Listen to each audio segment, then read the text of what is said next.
PLC আজকে অপরাহ্নে এরকম একটি গুরুত্বপূর্ণ ট্রেনিং সেশনে আমাকে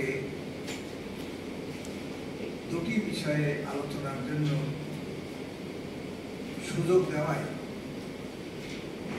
এই দপ্তরের ডিজিএম মোহাম্মদ রেজাউল করিম তাকে আমি আন্তরিক কৃতজ্ঞতা জ্ঞাপন করছি। আমি এই ট্রেনিং ইনস্টিটিউটে যারা কর্মকর্তা কর্মচারী আছেন তাদের সকলকে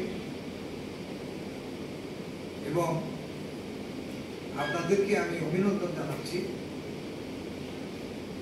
যে বাংলাদেশে অত্যন্ত গুরুত্বপূর্ণ একটা ডিগনিফাইড ইনস্টিটিউশন অগ্রণী ব্যাংক পিএলসি আপনারা নিয়োজিত হয়েছেন প্রশিক্ষণের মাধ্যমে নিজের ক্যারিয়ারকে লক্ষ্যস্থলে নিয়ে যাবেন। সেজন্য আমরা চেষ্টা করছি যে কিভাবে আপনারা আপনাদের লক্ষ্যস্থলে পৌঁছাবেন তার বেসমেন্টটা আমরা তৈরি করে দেওয়ার চেষ্টা করছি। আমরা আশা করি আপনারা যদি আমার আজকের ক্লাস সঠিকভাবে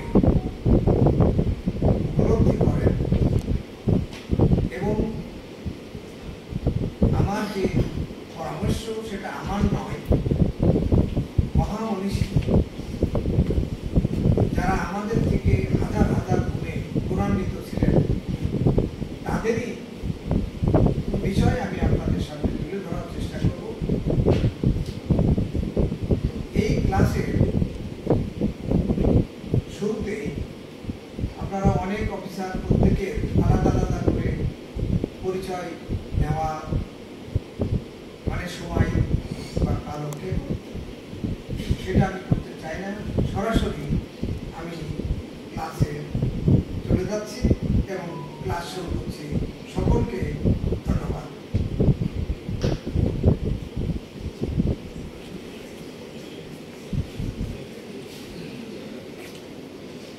ক্লাসের শুরুতে আমি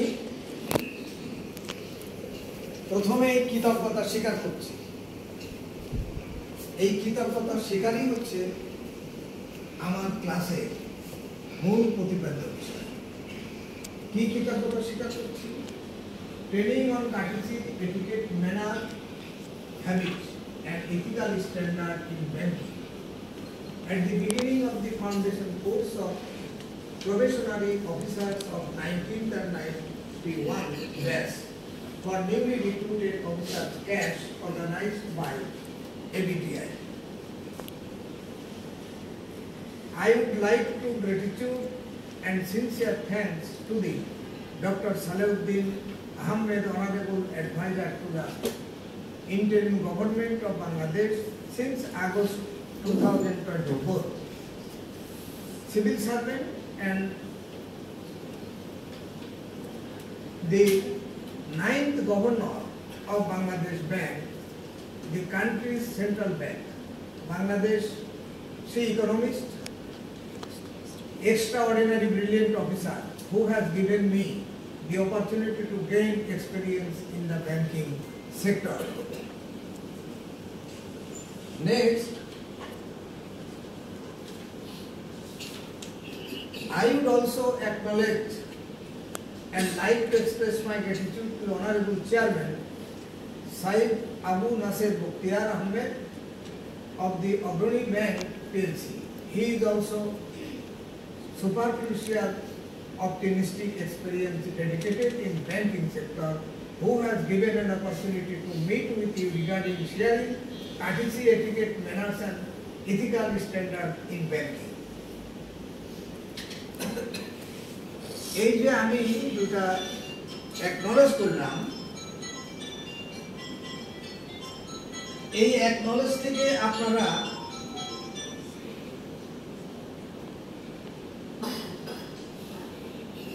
বুঝতে পারলেন যে আজ যে আপনি এই প্রতিষ্ঠানে ট্রেনিং নিচ্ছেন, যোগদান করেছেন, তাহলে এই প্রতিষ্ঠানের প্রতি আপনাকে কৃতজ্ঞ থাকতে হবে। কৃতজ্ঞ থাকা মানে কি মুখে মুখে দেখা হলো স্যার আমি কৃতজ্ঞ, সেটা নয়। তার প্রকৃত কি? প্রকৃতপক্ষে in heart, in your heart, আপনার হৃদয়ে গ্রথিত হতে হবে যে আমি এই অগ্রণী ব্যাংক পিএলসিতে ক্যাশ অফিসার হিসাবে যোগদান করেছি। আমার লক্ষ্যস্থল অনেক দূরে, সেই লক্ষ্যে পৌঁছাতে গেলে আমার কি কি করণীয়? আপনার করণীয় হচ্ছে সবচেয়ে বেশি। আপনি যদি আপনার করণীয় সম্পর্কে যথাযথভাবে না জানেন, না বোঝেন, না শেখেন এবং না প্র্যাকটিস করেন, তাহলে কিন্তু ব্যাংকের অগ্রগতি, উন্নয়ন, ডেভেলপমেন্ট, গ্রোথ স্থবির হয়ে যেতে পারে। সার্বিকভাবে নয়, একটা নির্দিষ্ট পেরিফেরিতে, মেট্রো লেভেলে নয়, মাইক্রো লেভেলে। আপনি হয়তো বরিশালের একটা ব্রাঞ্চের ম্যানেজার বা ক্যাশ, সুতরাং আপনার অসৌজন্যের কারণে আপনার কারণে আমার ব্যাংকের কোনো ক্ষতি হবে না, ক্ষতিগ্রস্ত হবেন আপনি। তাহলে প্রথম কথা হচ্ছে আমাদের কাটিসি। কাটিসি মানে বাংলা হচ্ছে সৌজন্যতা। তো আমরা ইংরেজিতে এখানে তুলে এনেছি যে today we will discuss about courtesy, etiquette and manners which play a huge role in our communication with others. Courtesy, etiquette and manners, these are not just about saying please and thank you. They work to create a culture to respect love, friendship and professionalism in every aspect of your life, in your life, of our life.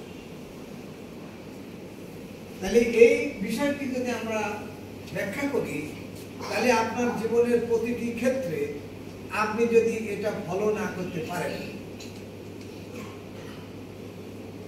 Courtesy, etiquette, manner এবং ব্যাংকের যে নিয়ম কানুন আছে সেটা যদি আপনি পালন না করেন, তাহলে আপনার নিজের উন্নয়ন হবে না, ব্যাংকের উন্নয়ন হবে না। তাহলে এখন আমরা বিস্তারিত ব্যাখ্যার মধ্যে যাচ্ছি। আমরা এখানে হোয়াট ইজ কার্টেসি এর আমরা একটা ব্যাখ্যা দিয়েছি এবং আরেকটা হলো নিডস অফ কার্টেসি, ভদ্রতা বা এই সৌজন্যতার প্রয়োজনীয়তা কি, সেই বিষয়ে আমরা বলেছি যে সৌজন্যতা শুধু সামাজিক সৌজন্যতা বাড়ায় না, বরং এটি পারস্পরিক সম্পর্কে কেউ দৃঢ় করে।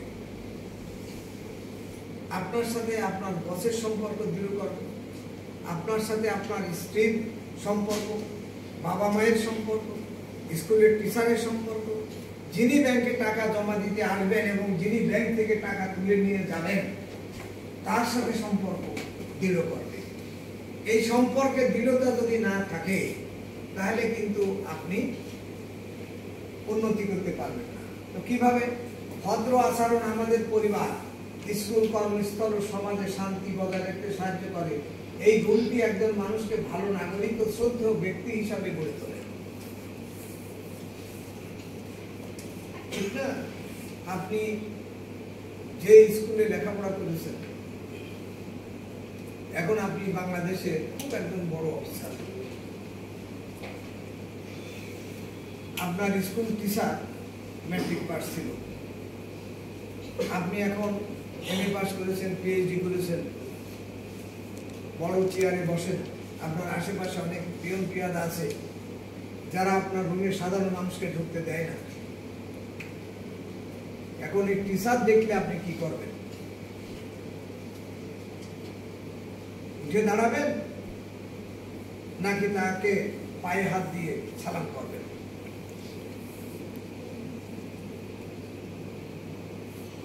কোনটা করলে টিচার খুশি হবে সেটা আপনাকে আগে ভেবে নিতে হবে।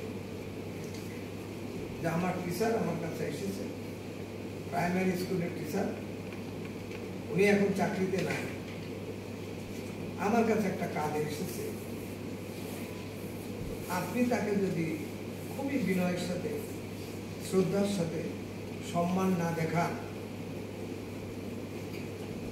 তাহলে কি টিচার আপনার কাছে আর কখনো আসবে? এবং আপনি যা অর্জন করলেন সেই অর্জনের ফলাফল শূন্য নয়, নেগেটিভ। শূন্য এবং নেগেটিভ এর মধ্যে পার্থক্য কি বলতে পারবেন? হ্যাঁ, আপনারা তো ক্যাশ অফিসার, বলেন এই শূন্য আর এই মাইনাস প্লাস শূন্য এবং মাইনাসের মধ্যে পার্থক্য। এরা কি ক্লাস 2-1টা মানে ওই সরাসরি তারা ট্রেনিং এর পরে যাবে না? ওই না, প্রায় 1 বছর চাকরি করছে। ও আচ্ছা, তো অনেকদিন তো চাকরি করছেন, তাই তার কোনো প্রশ্নই নাই। এখন মাইনাস কি বলেন? তাই তো অনেক অভিজ্ঞতা আছে। এনিবডি এলস বলেন। মাইনাস মানে স্যার ওনার মধ্যে ঘাটতি আছে। হ্যাঁ, মাইনাস মানে ঘাটতি, আর শূন্যটা হচ্ছে নিরপেক্ষ অবস্থান। যে এখান থেকে যদি সংখ্যা রেখাটা নিয়ে আমরা, তাহলে শূন্যটা মানে মধ্যবর্তী অবস্থান, মাইনাস তো স্যার বাম দিকে। আপনি কোথায় আছেন? আপনি কোন ব্রাঞ্চে আছেন? শ্রীপুর শাখা গাজীপুর। আপনার ওখানে টার্গেট দেওয়া আছে কত টাকা আপনি ওই ব্যাংকে? জি স্যার, ডিপোজিটের টোটাল ব্যাংকের টার্গেট। টোটাল টার্গেট আর আপনার টার্গেট কত? টোটাল টার্গেট একটা আছে, আপনার টার্গেটও আছে যে ওই ব্যাংকে এত টাকা আনতে হবে। আর আপনার পদোন্নতির জন্য, আপনার পুরস্কারের জন্য আপনি যদি এত টাকা আদায় করে দেন, বিয়ের লোন যদি এই পরিমাণ আদায় করেন, তাহলে ব্যাংকের একটা পুরস্কার ঘোষণা করা আছে, আছে না? আছে কি নাই? জানেন কি জানেন না? হ্যাঁ,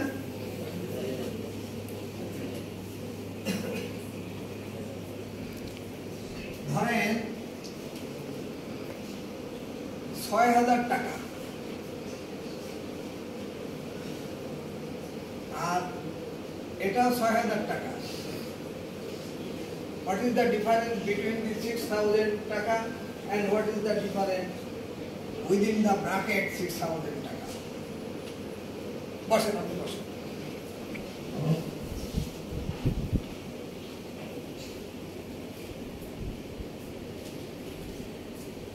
তাহলে 1 বছর যখন চাকরি হয়েছে তখন তো আপনি আর ছোট নন, তাই না? আপনি যখন প্রাইমারিতে পড়তেন তখন মার সাথে নিয়ে যেতেন। যখন আপনি ইউনিভার্সিটিতে পড়েন তখন কি আপনার মা বাবার সাথে নাই? আপনি না, তাহলে বলেন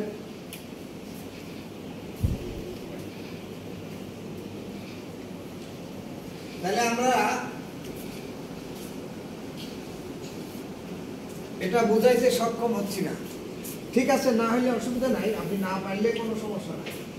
যে মাইনাস দিয়েছি, মাইনাস মানে ঋণ, ঋণাত্মক মানে আমি ধারী, আমি লোন নিয়েছি, ঋণী।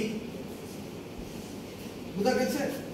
মাইনাস না দিলেও চলবে, যে টাকাটা ব্র্যাকেটের মধ্যে থাকবে সেটা হবে মাইনাস, অর্থাৎ আমার ঘাটতি, লস। আর যেটা প্লাস হবে সেটা হবে আমার পজিটিভ, লাভ। তাহলে শূন্য আর মাইনাস, এখন পার্থক্য বুঝলেন? আমার লসও নাই, লাভও নাই, আমি শূন্য পজিশনে আছি। আমার টার্গেট ছিল ২,০০০ টাকা, বা 2 লাখ টাকা বা 2 কোটি টাকা, আমি যদি 2 কোটির নিচেই করি তাহলে আমি পিছনে আছি, আমাকে আগায় যেতে হবে। আর যদি আমি 2 কোটির উপরে যাই তাহলে তো আমার উন্নতি আছে। আর আমার 2 কোটি টার্গেট দিছিল, আমার 10 টাকাও নাই, শূন্য আছি। আর যদি তারও নিচে চলে যায়, ডিপোজিট যদি তার নিচেই চলে যায়, তাহলে সেটা হবে মাইনাস। তাহলে আপনার দায়িত্ব হচ্ছে ডিপোজিট বাড়ানো।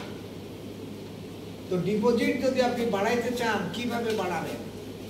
আপনি বাড়াবেন আপনার কাটিসি দিয়ে, ভদ্রতা দিয়ে, সৌজন্যতা দিয়ে।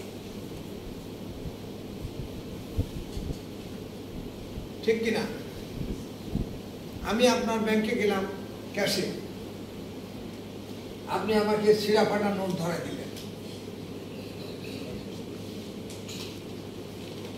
ময়লা নোট ধরাই দিলেন, ওই নিয়ে 500 টাকা কম দিলেন। এরকম ঘটনা ঘটে কি ঘটে না? ঘটা স্বাভাবিক। বেশিরভাগ হয়তো ঘটে না, কিন্তু ঘটা স্বাভাবিক। তাহলে আমি ক্যাশে দাঁড়াইছি, চেক একটা দিয়েছি, আপনি আমার টাকাটা বাঁ হাতে করে দিলেন। এটা কি ভদ্রতা? কাটিসির মধ্যে পড়ে? তাহলে কাটিসি কি জিনিস? যে আমার কাছে আমার ব্যাংকের একজন ব্যক্তি এসেছিল, টাকা যার আছে সে ব্যাংকে আসে। ব্যাংক হচ্ছে একটা ব্যবসায়িক প্রতিষ্ঠান, ব্যাংকের মূল উদ্দেশ্য প্রফিট করা।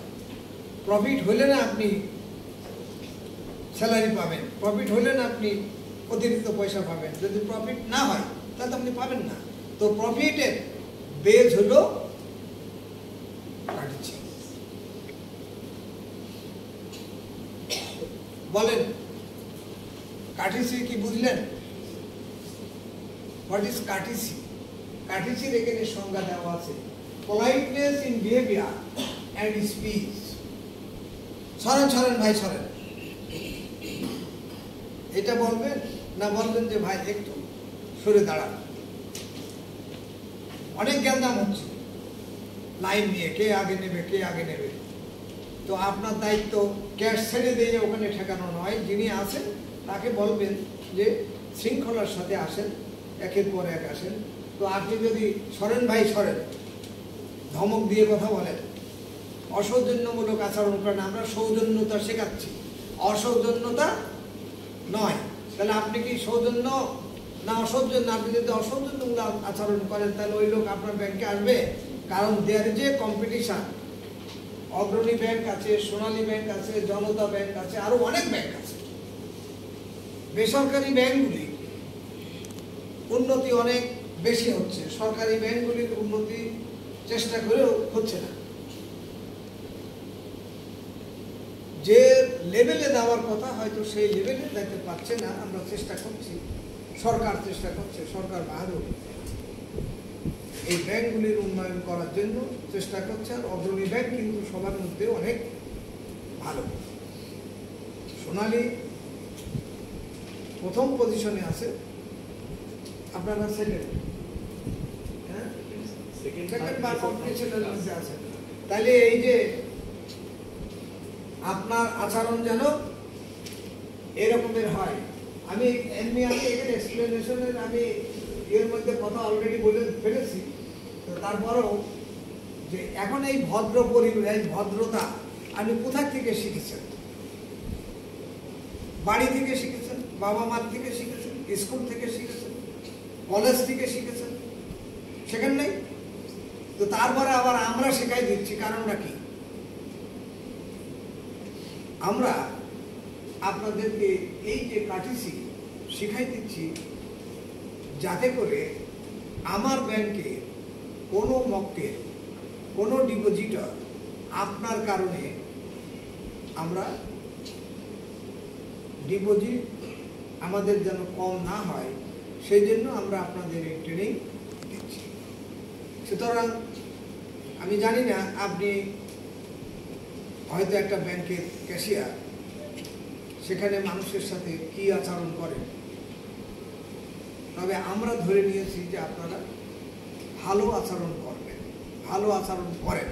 যদি না করে থাকেন তাহলে ট্রেনিংয়ের মাধ্যমে আপনি উপলব্ধি করলেন, বুঝতে পারলেন, জানতে পারলেন, শিখতে পারলেন যে হ্যাঁ, আমার ভালো আচরণ না হলে আমার ওখানে ডিপোজিট বেশি হবে না। যেই ভালো আচরণ হবে তখনই মানুষ আপনার ব্যাংকে দিকে ঝুঁকবে, আর ভালো আচরণ হবে না, আপনার ব্যাংক ছাড়া অন্য ব্যাংকে চলে যাবে। তাহলে বোঝা গেছে কাটিছি।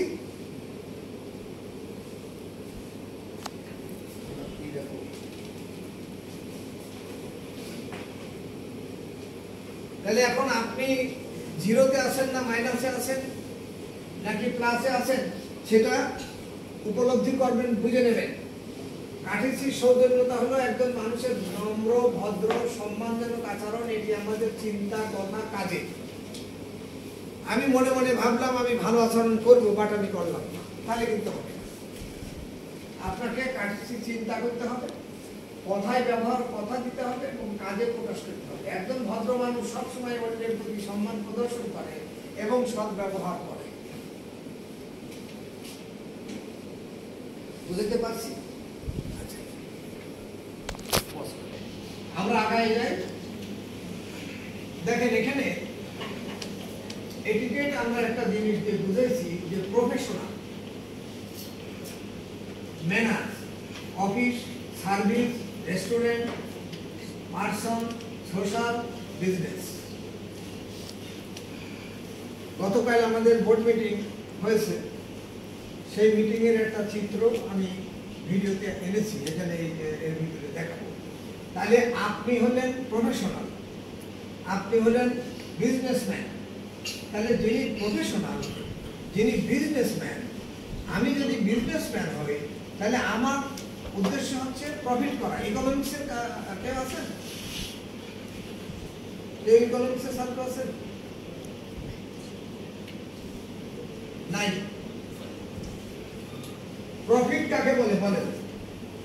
আপনারা তো ক্যাশে আছেন, যদি আপনারা এটা উপলব্ধি না করেন, না বোঝেন, তাহলে তো আমাদের ব্যাংকের উন্নতি হতে আমাদেরকে আপনাদের পিছনে আরো খাটতে হবে।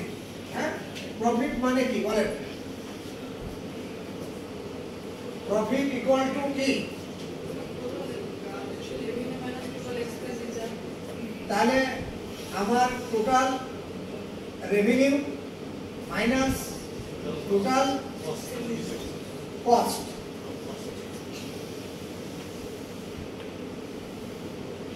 তাহলে আমার প্রফিট আসবে। তো যদি আমার, তাহলে আমার এই মাইনাসের মধ্যে যদি আমার টিআর সবসময় গ্রেটার দেন হয় টিসি থেকে, টিসির মধ্যে যদি আমার টিআর গ্রেটার দেন টিসি হয়, তাহলে আমার প্রফিট বাড়তে থাকবে। কেমন? আমার প্রফিটের মধ্যে আবার অনেক কিছু বাদ যাবে। প্রফিটের মধ্যে আপনাদের স্যালারি দিচ্ছি না আমরা, প্রফিট আমার আয়। আমার আয় থেকে তো অনেক জিনিস বাদ যাচ্ছে, কর্মচারীদের বেতন ভাতা বাদ যাচ্ছে, গাড়ির তেলের বাদ যাচ্ছে, এই যে আপনাদের আমরা ট্রেনিং দিচ্ছি, খাওয়াচ্ছি, এসব বাদ যাচ্ছে। এখানে মাইক ব্যবহার হচ্ছে, সেটার খরচ আছে, বাদ যাচ্ছে। এখানে যে টেবিল চেয়ার সোফা কেনা হচ্ছে, সেটা কি বাদ যাচ্ছে। তাহলে সব বাদ যায় আমরা এখানে আমাদেরকে এই নেট প্রফিট হাইয়েস্ট হতে হবে।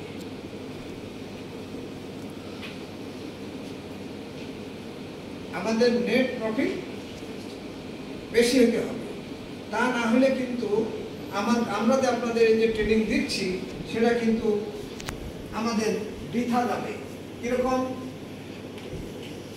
আপনারা যদি ইকোনমিক্সের ছাত্র নন তাহলে প্রফিট সম্পর্কে আমরা কি ব্যাখ্যা দেব? ধরেন এটা আমরা যদি এই প্রফিট ধরি আর এটা যদি আমরা কস্ট ধরি,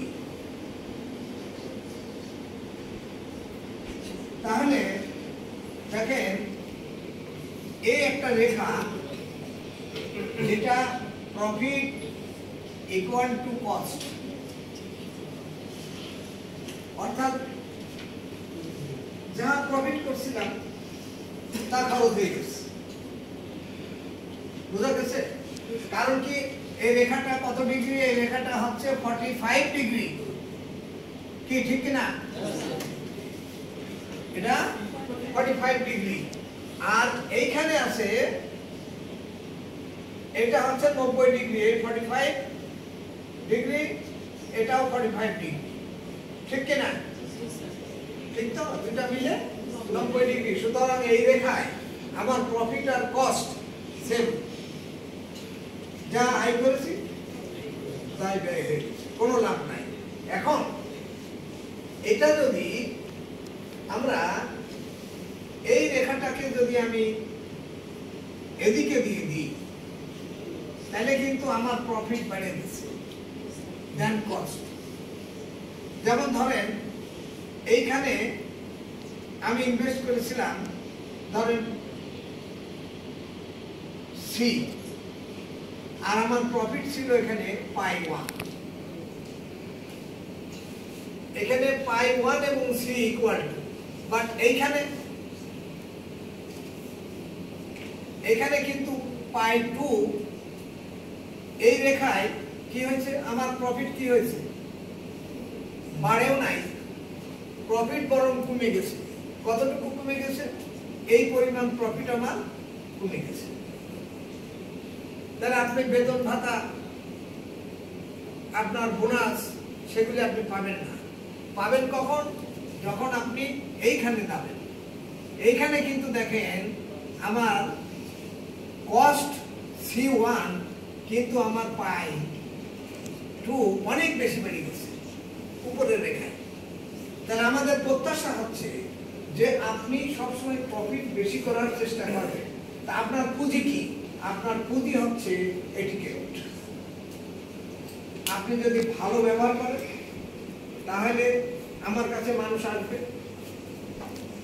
এবং ইনভেস্টমেন্ট করবে। দেখবেন অনেক দোকানে, অনেক শাড়ির দোকানে আপনি যদি বাচ্চা নিয়ে আপনার ওয়াইফকে নিয়ে যান বা আপনার মা আপনার বাবাকে নিয়ে যায়, সে যাওয়া মাত্রই হয়তো একটা বিস্কিট ধরাই দিল বা একটা কোক ধরাই দিল বাচ্চাকে। আপনি অন্য যত দোকানে যাবেন আপনার মিসেস বা আপনার মা কিন্তু বলবে যে না, ওই দোকানদারটা ভালো, সে আমাদেরকে একটা কোক খাওয়াচ্ছে। ঠিক আছে? তো সেই জন্য আপনার ওয়েল বিহেভ, আপনার ওয়েল বিহেভ আপনার ব্যাংকের উন্নয়নে সাহায্য করবে। এখন আসেন আমাকে একটু সময় দিকে বলে দিন, সময় কতটুকু? হ্যাঁ, 15 মিনিট আছে এই ক্লাসটা। ও, তাহলে তো আমাদের শোনেন, তাহলে আমার পড়ার মধ্যে সব আমার যে স্লাইড আছে এটা আপনারা পাবেন, আপনারা এখান থেকে নেবেন। কিন্তু এই দেখেন, তাহলে এই যে এটিকেট, এই যে কাটিছি ওয়ার্ড কি? কাটিছি ওয়ার্ড হচ্ছে please, kindly, happy journey, good morning, good afternoon, good night, thank you. হ্যাঁ, তারপর আপনি একজনকে বললেন আমি এটা দিতে পারি কিনা, এটা দিতে পারি কিনা, ওয়েলকাম, টেক কেয়ার, আপনি ভালো স্বাস্থ্যের অধিকারী হন, ভালো স্বাস্থ্য আপনার থাকুক। বোঝাতে পারছি? তাহলে এগুলি হলো আপনার ভদ্র সূচক আলাপ। মুসলমান হলে আসসালামু আলাইকুম, হিন্দু হলে নমস্কার। হ্যাঁ, তাহলে এইসব আচরণ দিয়ে আপনি ব্যাংকে উন্নতি করবেন, তা না হলে কিন্তু উন্নতি করতে পারবেন না। এই উন্নতি করতে গেলে কোথায় থেকে শিক্ষা? আপনি যদি এই শিক্ষা দেখেন, পারিবারিক মূল্যবোধ যদি আপনার না থাকে, বাবা মা যদি না শিখিয়ে থাকে, স্কুল যদি না শিখিয়ে থাকে, কলেজ যদি না শিখিয়ে থাকে, ইউনিভার্সিটি যদি না শিখিয়ে থাকে, তাহলে আপনি এটা করতে পারবেন না। অর্থাৎ আপনি রাষ্ট্রের আইন কানুন মেনে চলবেন, পরিবারের শৃঙ্খলা আপনি বলবেন, এবং সবকিছু মিলে আপনাকে চলতে হবে। বোঝা গেল কি গেল না? সৌজন্যতা হঠাৎ করে আসে না, এটা একটা অভ্যাস। আপনি যদি সবসময় পড়া মেধাতে থাকেন আর বোর সাথে গোলমাল করে ঝগড়া করে যদি অফিসে যান, বা স্বামীর সাথে ঝগড়া করে যদি অফিসে যান, গিয়ে যদি ওই ইয়ের উপরে ডিপোজিটরের উপরে যদি আপনি চড়াও ভাবে